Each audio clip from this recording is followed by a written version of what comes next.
Good morning students, आज हम पढ़ते हैं बीकॉम थर्ड सेम का जो हमारा सब्जेक्ट है वो है हमारा company law. And company law में हमारा जो मोस्ट इम्पोर्टेंट जो है टॉपिक आपको पढ़ा रहे हैं वो है हमारा कंपनी की विशेषताएं। ये टॉपिक्स हमारा कंप्लीट हो गया है। फिर एक बार हम आपको रिवीजन इसका करा रहे हैं। कंपनी की विशेषताओं को पढ़ने से पहले हम थोड़ा सा कंपनी के बारे में पढ़ेंगे कि कंपनी क्या होती है। देखिए कंपनी क्या होता है, कंपनी एक व्यक्तियों का एक ऐसा समूह होता है जिसमें सभी व्यक्ति एक ही प्रकार के काम करने के लिए इच्छुक होते हैं। प्राचीन काल में कंपनी नहीं हुआ करती थी, है ना, तो ये कंपनी जो है कम प्लस पहले। कंपनी हमारा दो शब्दों में मिलकर बना है, कम प्लस पहले।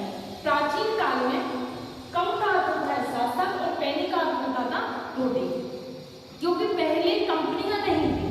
पहले व्यक्ति सारे अलग अलग काम करते थे, अलग अलग काम में अपने कार्यरत रहते थे, लेकिन वो एक ही काम ऐसा था कि साथ में बैठकर एक साथ एक ही जगह पर करते थे, एक समूह बनाकर।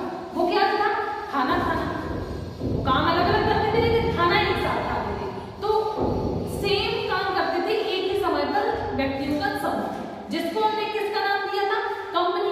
आज भी हम उसका नाम देते हैं। जैसे 4 लोग बैठे हैं, हमारी कंपनी के लोग हैं। 4 लोग बैठे हैं, कह रहे हैं हमारी कंपनी के लोग हैं।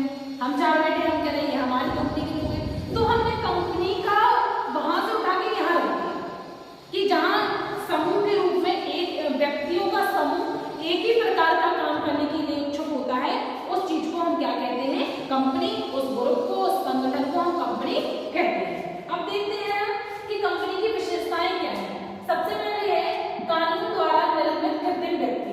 क्या होता है कि कानून के द्वारा निर्मित कंपनी अधिनियम 2013 के द्वारा जब हमारी कंपनी रजिस्टर्ड हो जाती है, रजिस्टर के बाद ये कानून कृत्रिम व्यक्ति होती है।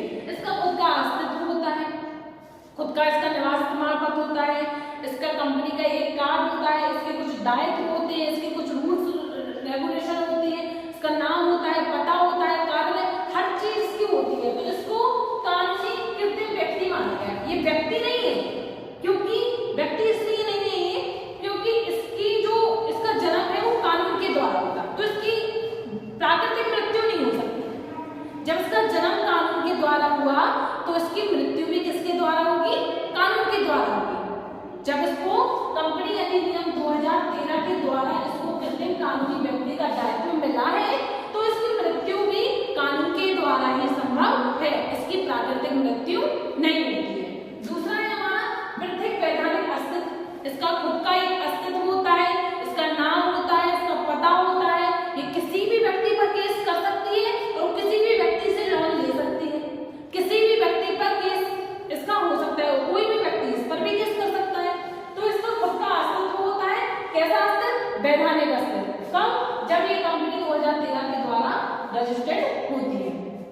नेक्स्ट है प्रतिनिधि प्रबंध व्यवस्था। प्रतिनिधि प्रबंध व्यवस्था क्या होता है कि कंपनी में बहुत सारे सदस्य होते हैं।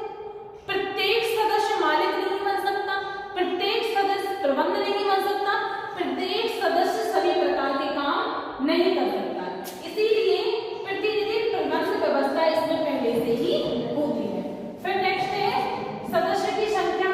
देखिए क्या होता है, जो सार्वजनिक कंपनी हमारी होती है, जो सार्वजनिक कंपनी होती है उसमें कम से कम कितने? 7 सदस्य होते हैं। ये कैसे है? कम से कम 7 सदस्य होते हैं और अधिक से अधिक की कोई संख्या नहीं है। अधिक कितने भी हो सकते हैं, मतलब ज्यादा सदस्य कितने भी हो सकते हैं, 100, 200, 500, 1000 कितने भी हो सकते हैं, लेकिन कम से कम 7 सदस्य चाहिए एक सार्वजनिक कंपनी के लिए। दूसरी होती है निजी कंपनी।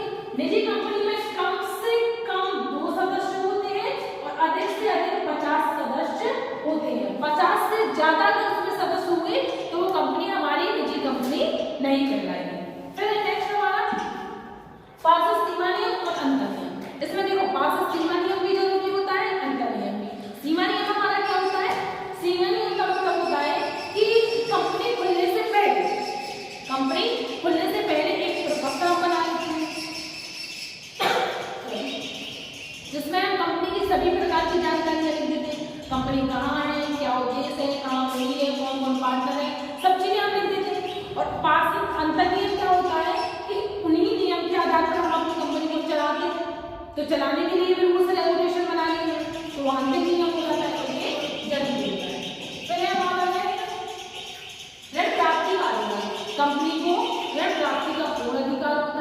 कंपनी किसी भी बैंक से ऋण ले सकती है, किसी भी व्यक्ति से अपना ऋण ले सकती है ना, उसको पूर्ण अधिकार होता है। फिर है लाभ के लिए ऐच्छिक संघ। लाभ के लिए ये देखो ऐच्छिक संघ किसके लिए बनाया जाता है?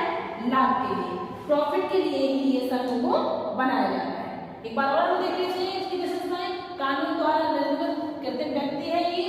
प्रथम इसका वैधानिक अस्तित्व होता है। प्रतिनिधि प्रबंध व्यवस्था होती है।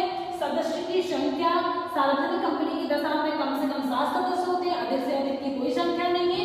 और निजी कंपनी की दशा में कम से कम 2 सदस्य होते हैं और अधिक से अधिक 50 सदस्य होते हैं। पारदर्शी सीमा नियम और अंतर नियम इसमें जरूरी होता है। ऋण प्राप्ति का अधिकार होता है और लाभ के लिए ऐच्छिक ये संघ है।